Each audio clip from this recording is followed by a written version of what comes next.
अरे 2 कौड़ी के धमकी 2 कौड़ी के लोग देते हैं, 2 कौड़ी के धमकी 2 कौड़ी के लोग देते हैं। हम वो हैं जो डायरेक्ट ठोक देते हैं। बेटा संभल जा।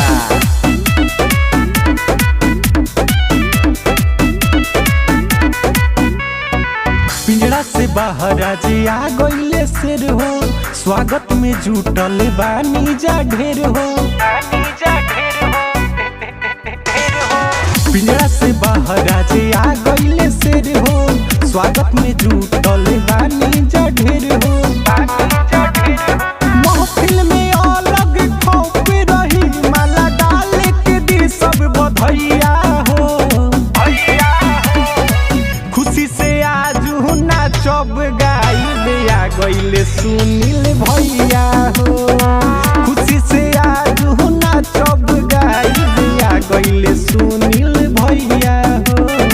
हमें क्या डराएगा मौत का मंजर, रूह कांप उठती है जब हम दहाड़ देते हैं। हमें क्या डराएगा मौत के मंजर, रूह कांप उठते हैं जब हम दहाड़ देते हैं।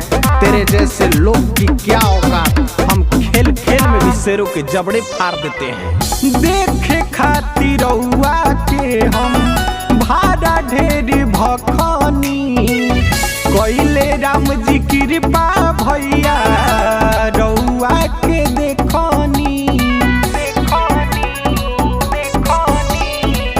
देखे खातिर रउआ के हम भाड़ा ढेर भखनी, कइले राम जी कृपा भैया रउआ के देखनी।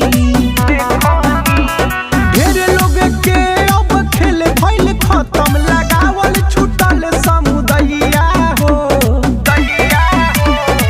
खुशी से आज नाचब गाइब आ गइले सुनील भैया हो।